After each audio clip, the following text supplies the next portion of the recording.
안녕하십니까. 확률낚시, 일제낚시의 모든 것, 오늘 또 재미있는 낚시 이야기 이어가 보도록 하겠습니다.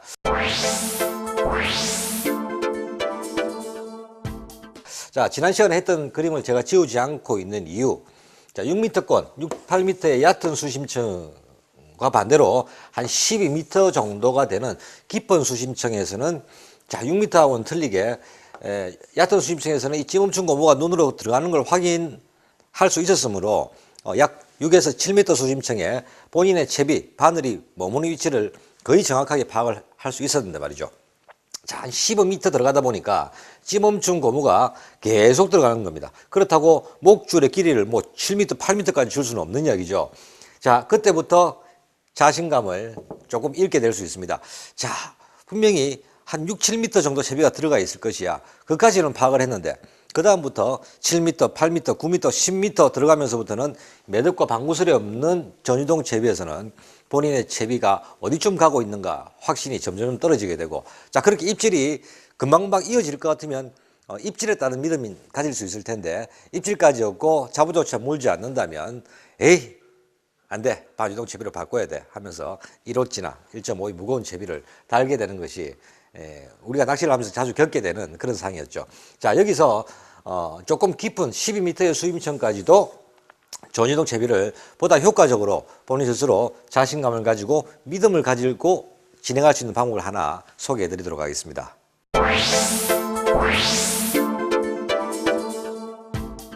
자, 지금부터 말씀드릴 이 채비 방법은 제가 이런저런 방송들을 진행해 오면서 가을의 중심에는 비치가 있다라는 제목으로 정말 중요하게 생각하고 또 액센트 있게 이야기를 했던 부분인데요. 이 채비는 조금 전에 말씀드린 그림과 다르지 않습니다.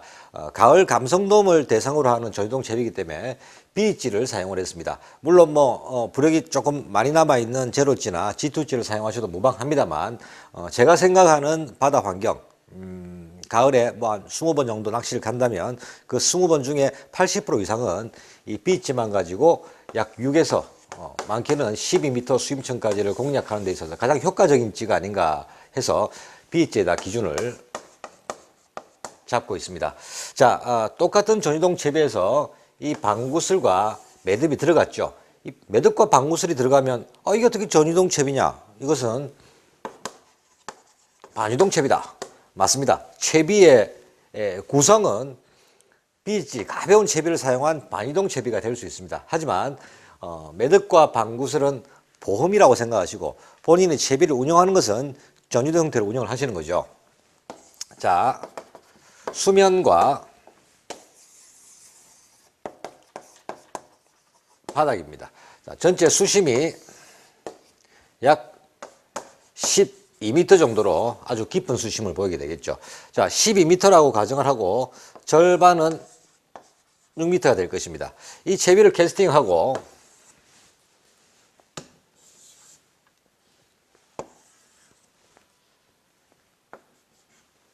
목줄 4m를 쓴 채비가 목줄만 내려간다고 한다면 대략 이 정도 범위가 될 텐데요. 자, 목줄 4m에서 채비가 흐르기 시작할 때 앞에 말씀드린 약 6m권에서 찌멈춘 고무만 보고도 2, 3m는 볼 수 있다. 그 2, 3m만 볼 수 있다 하더라도 6m권의 미끼가 도달할 때까지는 확실하게 알 수 있는 것이죠. 하지만 감성돔 낚시에서의 수심층이라는 것 6m권까지는 확실히 알 수 있었는데 정작 입질을 받게 되는 수심층은 바로 이 6m권에서 중하층이 되는 이 중하층 나머지 6m권에서 입질 확률이 높아지는 것입니다. 자, 여기서부터는 채비가 6m권을 내려가서 더 채비가 확률 높은 지점으로 내려가기 시작하면서는 찌멈춘 고무가 보이지 않습니다. 그때는 본인의 감으로만 낚시를 해야 되는데 어떤 분들은 본인 스스로 잘 알아서 하시는 분들도 계시죠. 목줄에다가 면사 매듭인데 면사 매듭이 부피가 좀 크게 나가는 게 있습니다. 그런 걸 본인이 눈으로 보기 위해서 이렇게 마카 형식의 면사 매듭만 착용하시는 분도 계십니다.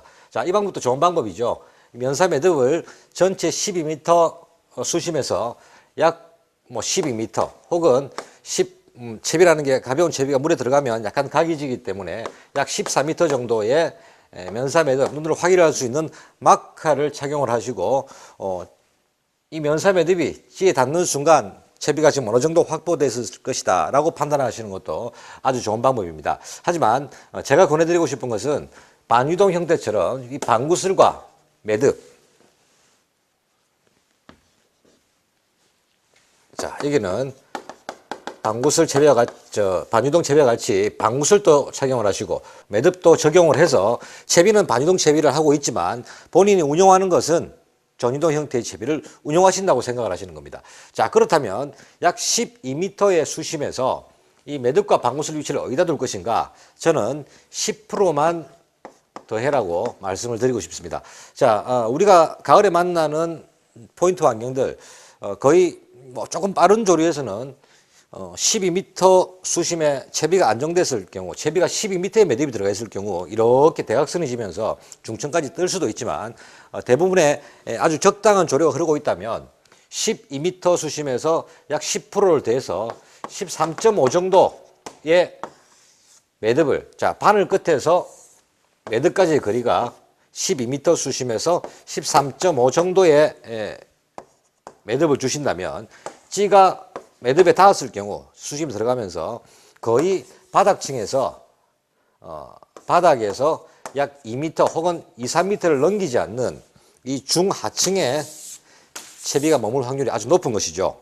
따라서 12m 수심에서 약 13.5m 주변에 방구슬과 매듭을 한 채비로서 캐스팅 이후 목줄이 안정되고 채비가 서서히 내려가기 시작하고 찌멈춘 고무를 사용하던 이 아이템이 눈에서 보이지 않을 때쯤이면 본인의 미끼는 12m 수심에서 중층 이하를 내려가고 있고 중층 이하를 내려가면서 서서히 입질 타이밍에 들어가게 되는데 그때는 이 방구슬과 매듭이 찌에 닿는 위치를 눈으로 가늠하면서 채비를 서서히 흘려나가야 되는 것입니다. 자, 이러한 채비를 운용하게 될 때 매듭이 방구슬과 거의 붙어서 찌 아래 13.5m 수심이 완전히 확보가 된 상황이 된다면, 자 이런 상황에서 조류가 전혀 흐르지 않는다면 10% 정도 더 준 이 수심 때문에 바늘은 밑바닥에 바닥에 닿게 되는데요. 그럼 미끌림이 생길 수가 있습니다.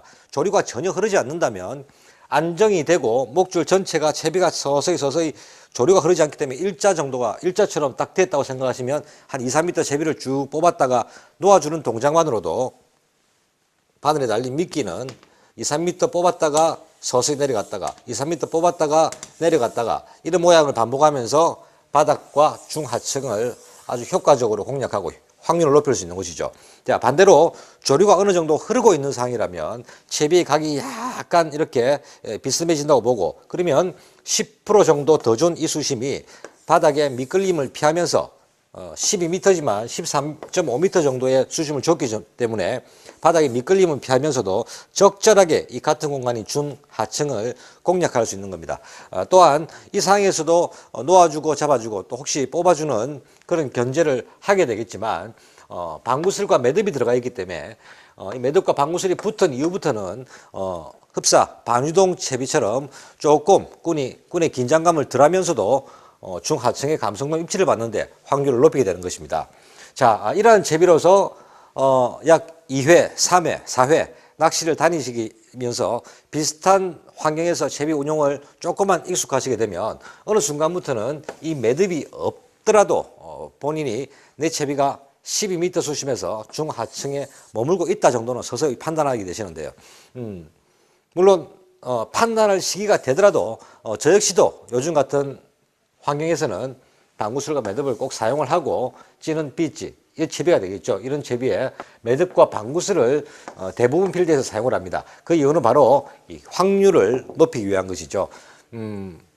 낚시를 하다가 뭐 담배를 한 대 피우거나 또 전화를 한동안 받거나 순간 채비에서 눈을 놓치게 되면 내 채비가 어디쯤 가고 있다는 판단이 흐리게 됩니다. 그때 이 방구슬과 매듭은 마치 GPS 같은 역할을 하죠. 지금 내 채비는 어디쯤 흐르고 있고 수심 몇 미터 창에 들어가 있다는 것을 확실히 알려주는 좌표가 될 수 있습니다. 따라서 이 채비를 판단하실 때 매듭과 방구슬이 들어가 있는 것은 전유동과 채비 방법은 다를 수가 있습니다. 반유동에 가깝다고 보지만 여러분들이 마카로 생각을 하시고 이 기준으로 채비 전체의 운영은 채비가 서서히 내려가면서 잡았다 놨다 혹은 서서히 뽑았다가 넣어줬다를 반복하면서 전지도 형태의 장점을 중하층을 전체 공략할 수 있는 그 장점을 활용할 수 있는 그런 채비라고 볼 수 있습니다.